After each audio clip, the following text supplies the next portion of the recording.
Hello. I was going to be practicing a little bit of Kairi from the Kingdom Hearts Piano Collections, and I thought I'd turn on the camera so you can follow along with my practicing.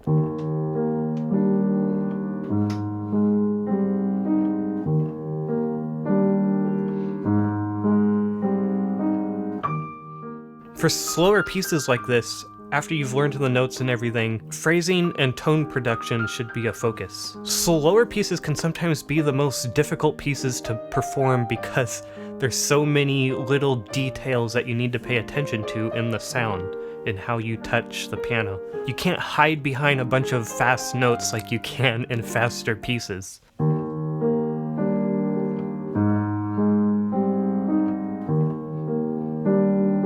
In the beginning here, I'm thinking how I can connect these notes in the left hand. Make them sound like they're glued together.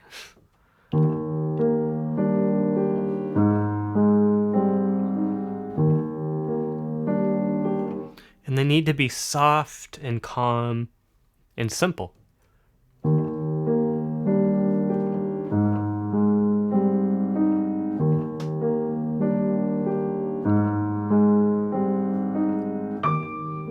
For me, it helps if I think about just keeping my hand still to keep it simple and sounding very relaxed. If I'm moving my hand up and down,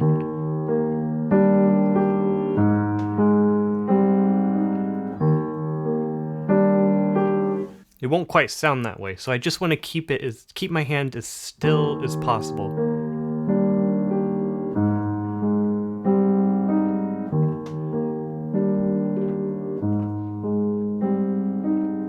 My piano professor at the Eastman School of Music, Alexander Kobrin, always stressed in our lessons how important it was to make sure there was no unnecessary hand movements. It's still kind of something I'm working on because I do have a lot of unnecessary hand movement still. But he believed, every little movement changed the sound that you would make at the piano.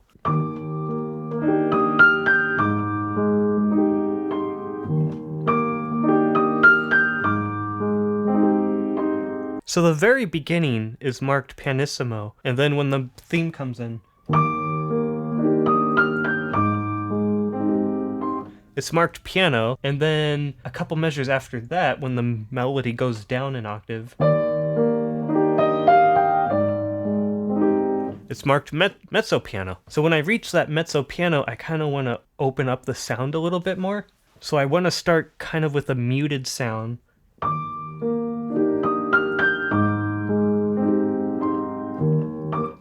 And then when I get to the mezzo piano, open it up a little bit. It's kind of like, if you ever have done audio mixing, it's kind of like using a low pass filter or something and you move it around. You open it up to let the high frequencies in, then you close it off to cut out the high frequencies. It's almost that kind of sound.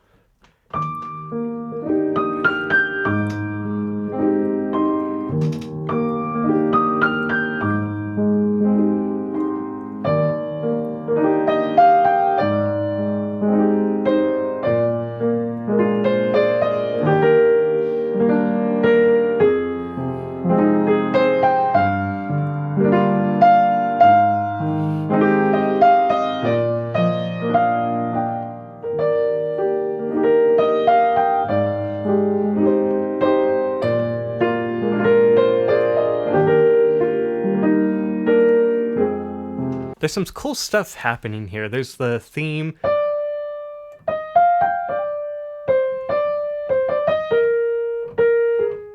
But there's also this inner voice that comes in that's played with the right hand as well.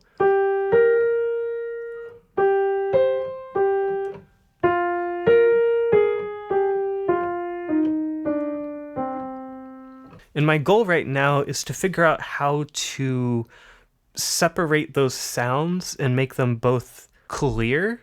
I'm still trying to figure out how to do that.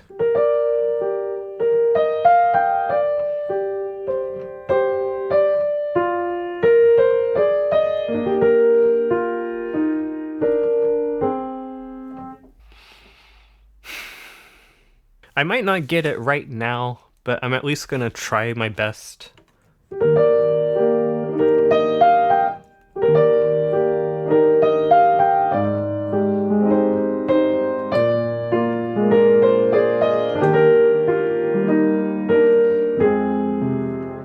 because I'm having to play both the theme and the inner theme with my same hand, the right hand, I have to think about how to play those notes a little bit differently, like give them each a different touch. So that way they sound a little bit different and they sound a little bit more separated from each other.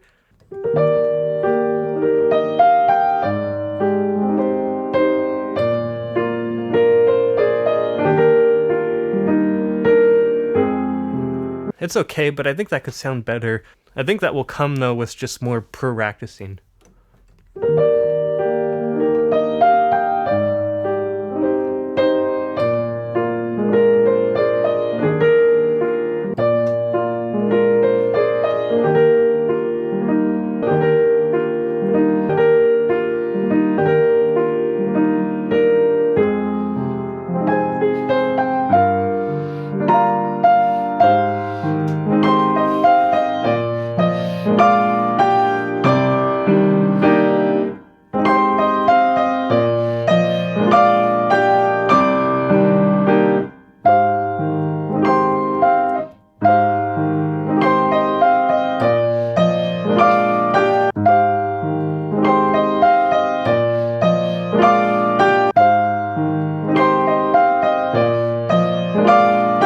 I'm trying to make sure I don't slow down too much here. I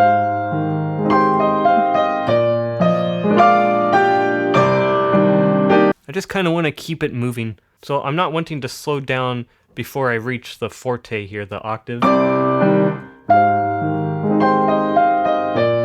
Keep it moving. Ah.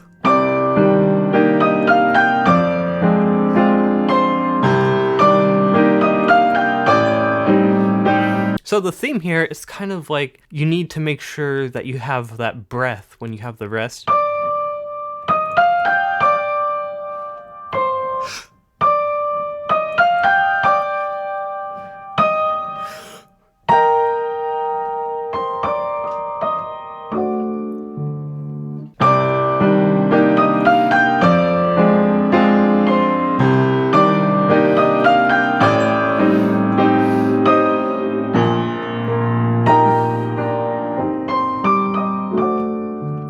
And then right here,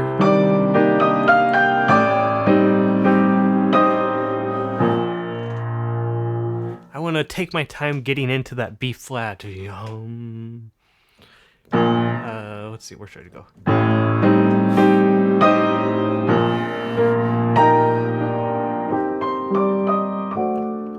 So it's like all this is leading up to there.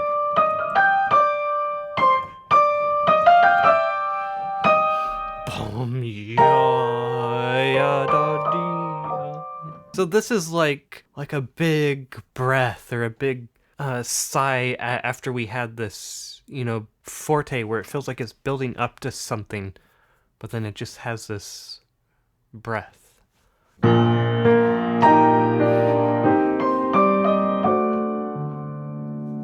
So in the left hand we have these slurs, and two notes are slurred together. Ya slur, dee dum, slur, ya bum. So I'm trying to make sure I bring those out. Ya da ya yum ya bum. Ya da ya dum ya dum. Like you almost have to think it's one hand motion. One motion, yum. That's one motion, ya yum. One motion, ya dum. If I make different hand motions for each note, ya deem, dum bum, dee dum, they might end up sounding a little bit like individual notes rather than groups of two notes together.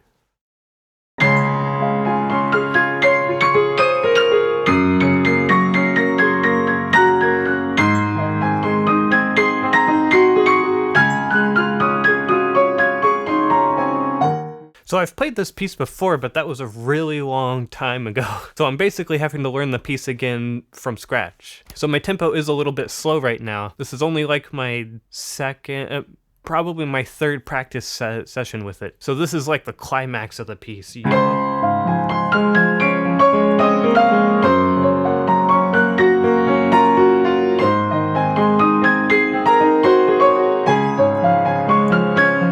So So it's basically just the theme.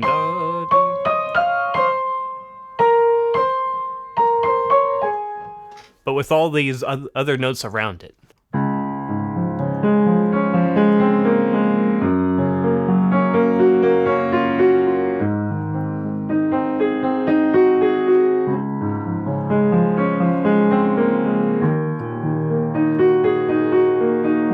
I think the hardest part is the left hand in this. The left hand has its own shape or its own phrase. So you don't just want to play all the notes the same.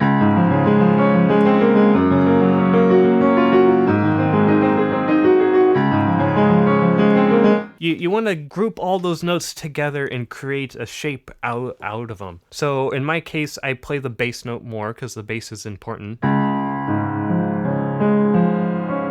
And then as I climb up this Baroque arpeggio here, I kind of, I guess, have a little micro crescendo going up.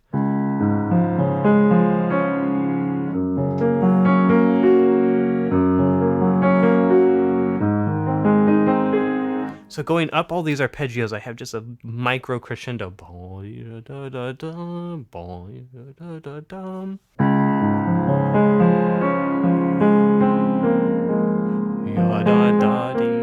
And I try to bring this out. Same thing here.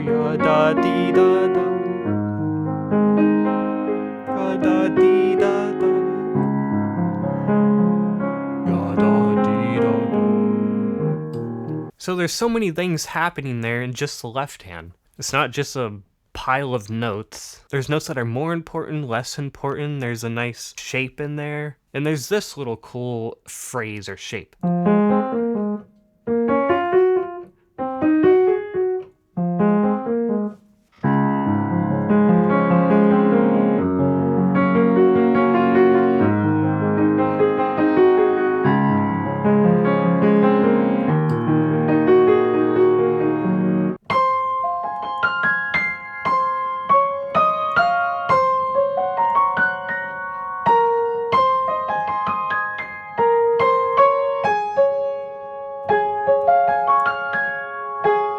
So what is going on in the right hand? So we have the theme.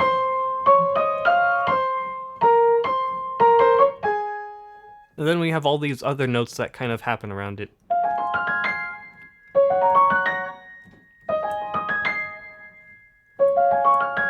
So although the music doesn't indicate to play the melody stronger, I like to accent that and have the other notes be softer.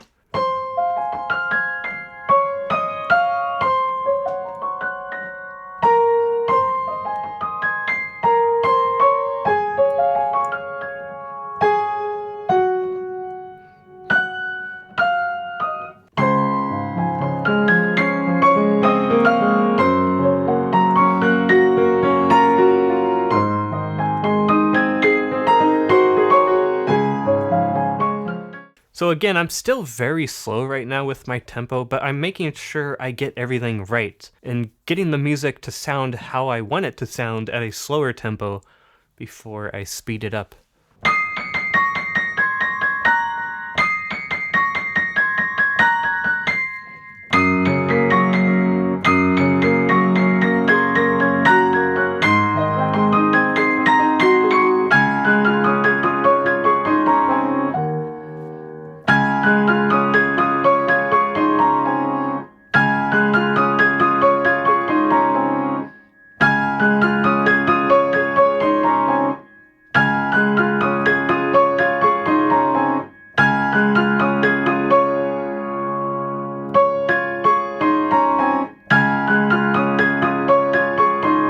For this section, I think a really sparkly kind of sound is good. And I think what helps with that is to not have so much legato in the fingers. I think kind of a non-legato touch is what you need, in case you don't know the difference. So legato,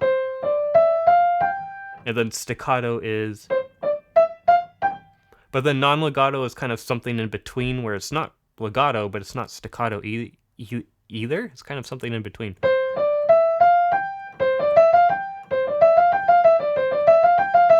So that could be non-legato. And I think kind of having that touch and making sure the fingers are very active will help too. Like making sure the fingers are not lazy. Make sure that they're there and that they produce their sound. You almost have to think that your fingers are like little hammers that are meant to like hit like a bell or something like that.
It's kind of interesting for this one measure here.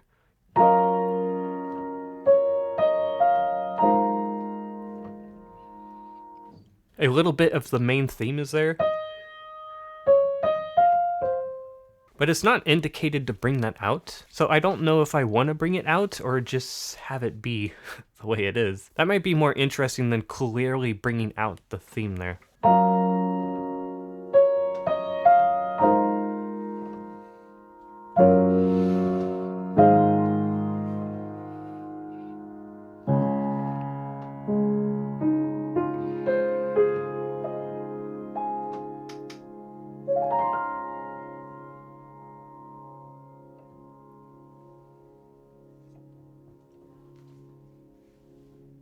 I still have so much more work to do with this piece. So many little details are still missing, but I'll get it at some point.